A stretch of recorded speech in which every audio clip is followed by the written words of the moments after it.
this is a little bit of a side thing, but on the F1 manager game that I have, he actually got a seat on Aston Martin. Robert He became Shwartzman, teammates with Pierre Gasly. Gasly, and Schwartzman on Aston Martin. That is a weird combination. I need to tell you.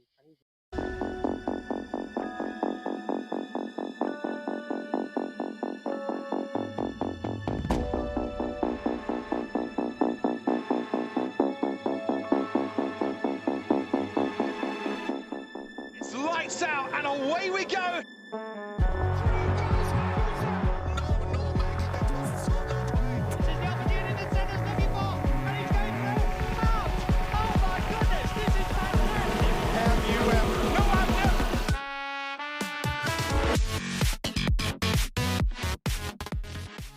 Yes, we'll start off with the open test. A lot of things happened. Okay, yes. We had just some normal issues.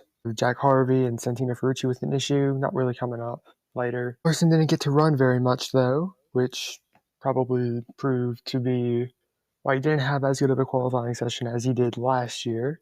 Yeah. And neither did Rinus VK, which also probably impacted his thing. And then in the quali sim, Larson has his first crash at Indy, as well as Takuma Sato.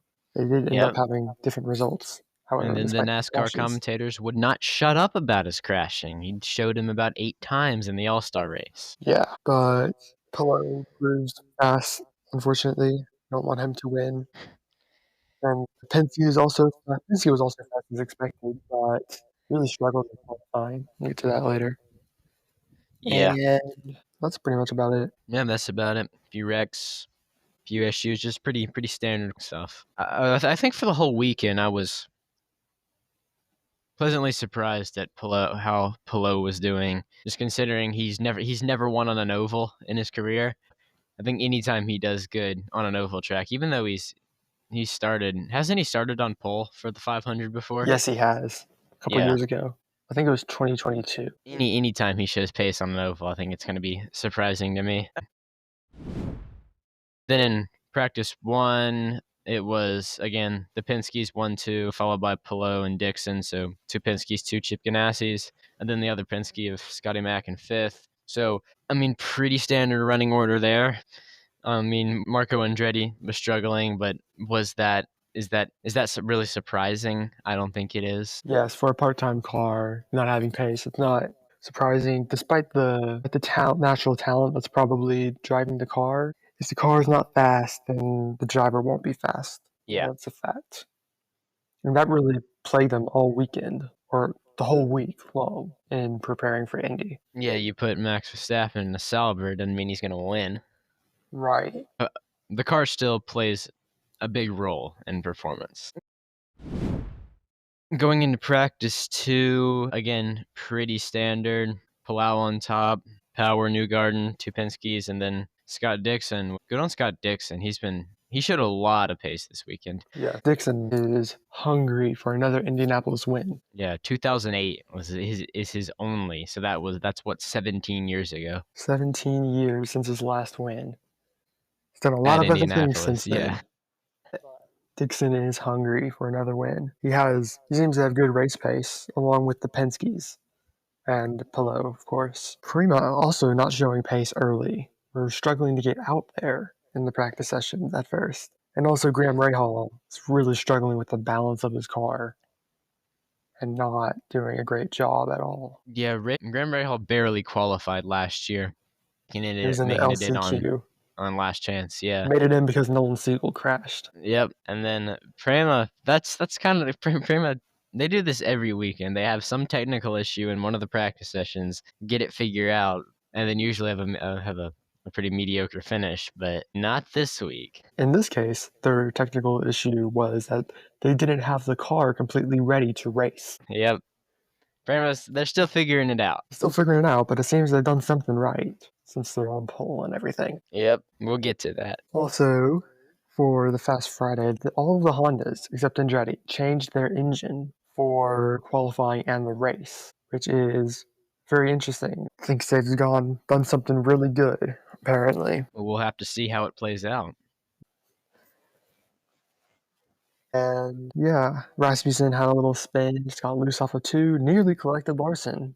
Almost crashed again, which means it's probably good because now there's less that the NASCAR commentators can talk about. Yeah, Newgarden tops the 3rd practice. And Ryan Hunter-Reay shows up into the top 5 without Palou in the top 5. Both teams have lost some pace As the after weekend practice progressed, 3. yeah. And then Fast Friday.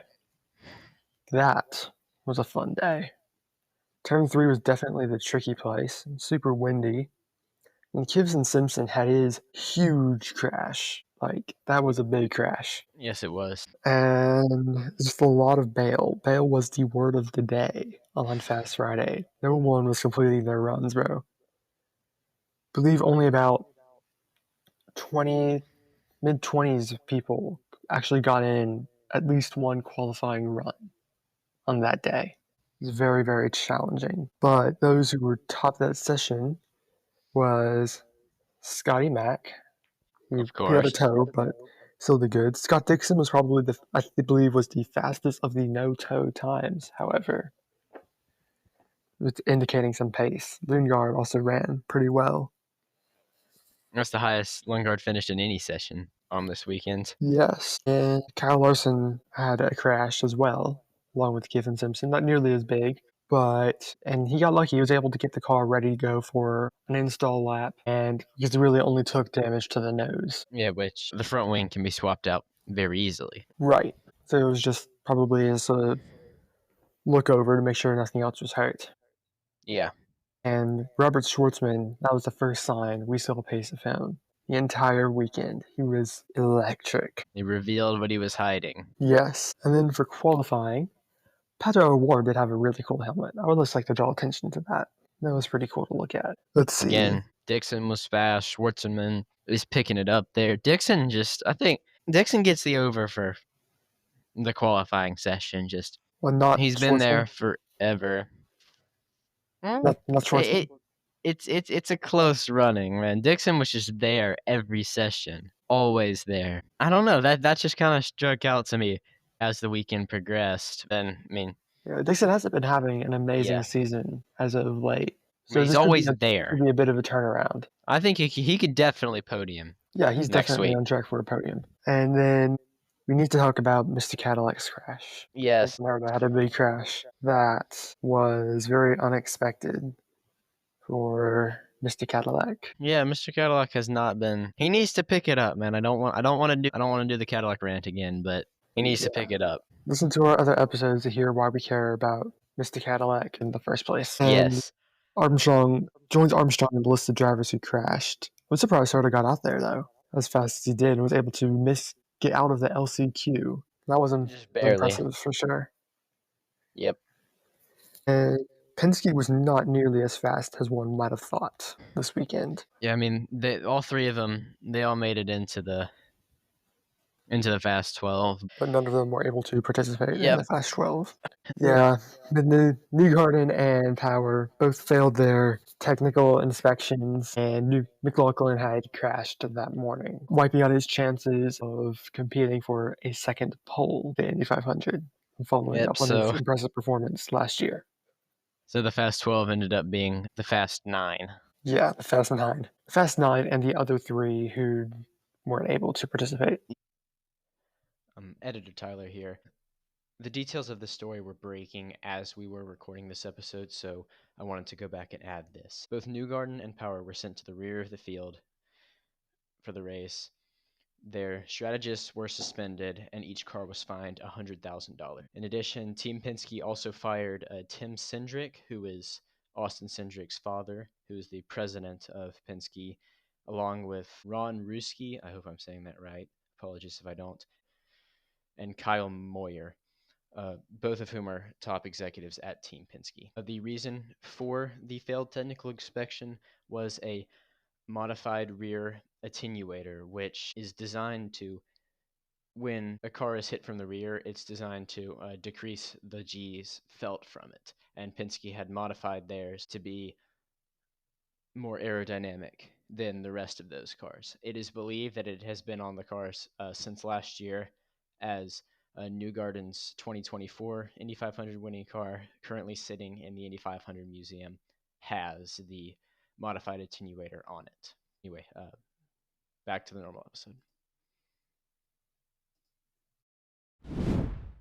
Yeah, no, I was watching this live. So Rosenquist was like, he set the fastest time of the Fast 12, and that just came out of nowhere. Yeah, Rosie. That was definitely a surprise. He dropped in an Did not excellent expect that to lap. happen.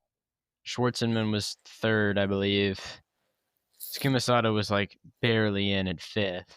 And then Award, who else filled up the rest? Award, Palau, and Scott Dixon filled up the rest of the field. And then when we get into the Firestone Fast 12, Palau was, I think, like a whole half a mile an hour off the pace. He was a distant sixth. Dixon put in a good showing. Tsukumasato set an excellent benchmark.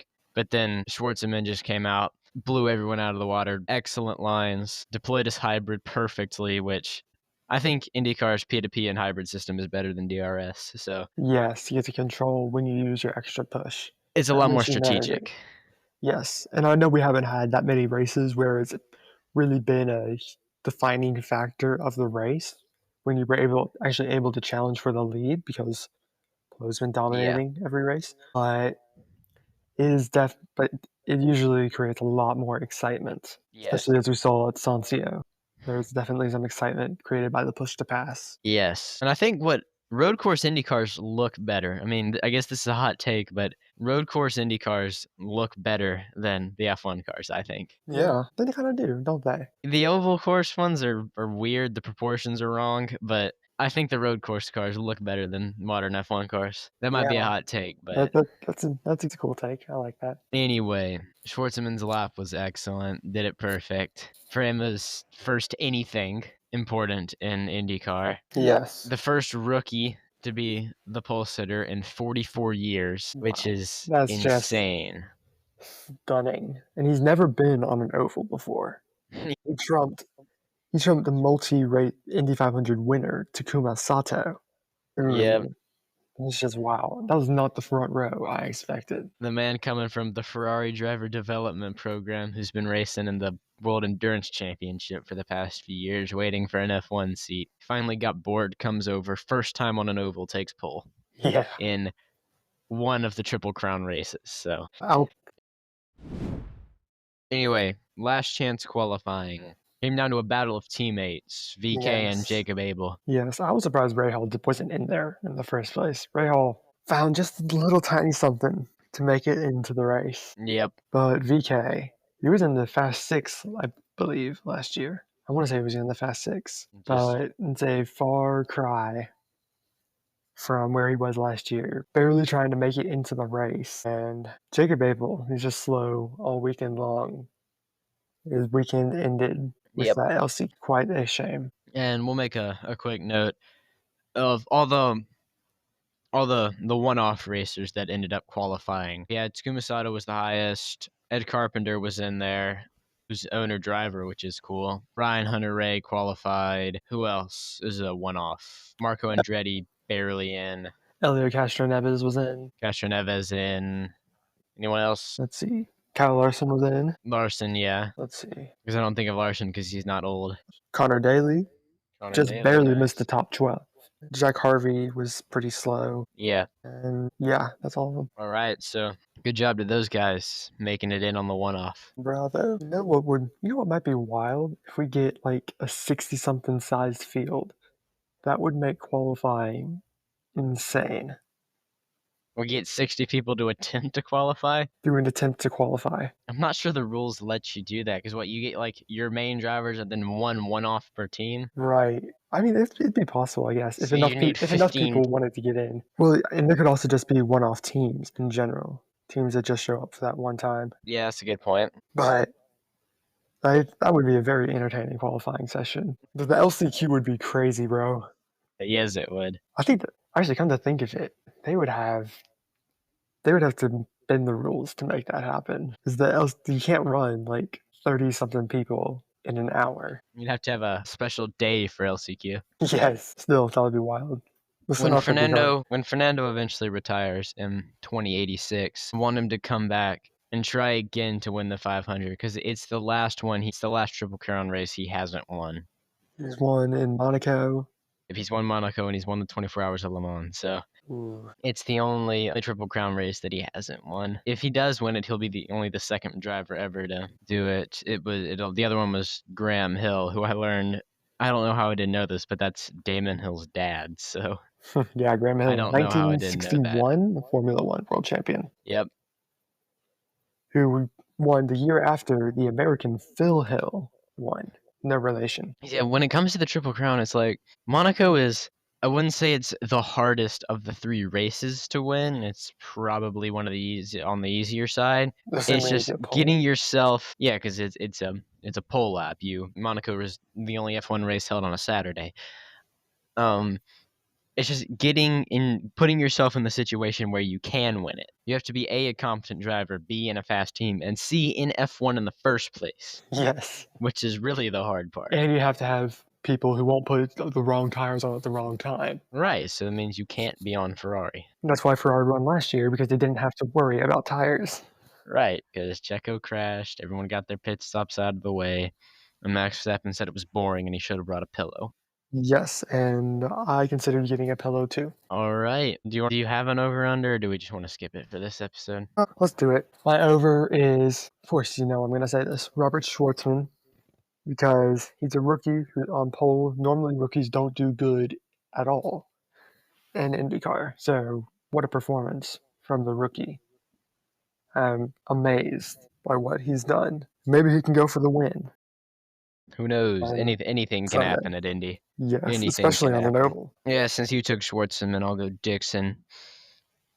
Purely for the fact that he was there in the top 5 in every single session. So he gets my over. Car. Yes, he did. And then outpacing Palou or at least keeping up with Palou, if not outpacing him. Yes. Under, I don't know. Maybe VK, just like almost flip-flopping after last year. And considering the good run he had at Barber. Yeah. I mean, I don't like faulting drivers for wrecking. I mean, if we did, I'd say Herta, but I don't like giving drivers under because of like something that was out of their control. Yeah.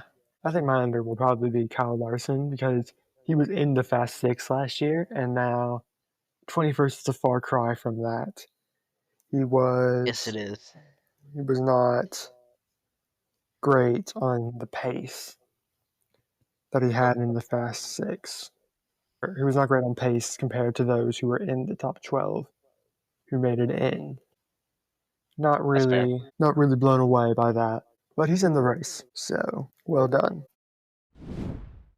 All right, I think that's going to do it for this episode. The 500 is running next week. Coverage starts, I believe, at like 10 o'clock U.S. Eastern Time, which I don't know what they're going to do for the half of that. It's like the Kentucky Derby where they have like 8 hours of nothing for 2 minutes of racing. That's an aside about me complaining about horse racing. Yep, I was very underwhelmed by that. I got all excited for those 2 minutes from last year. I mean, it did set the stage for the NASCAR race following that, though. Yes. So tune into the 500 next week. Join the Discord and we can discuss it. So thank you all for listening. If you enjoyed, follow or subscribe depending on whatever platform you are. Join the Discord linked in the show description. Thank you all for listening, and we'll see you guys next time.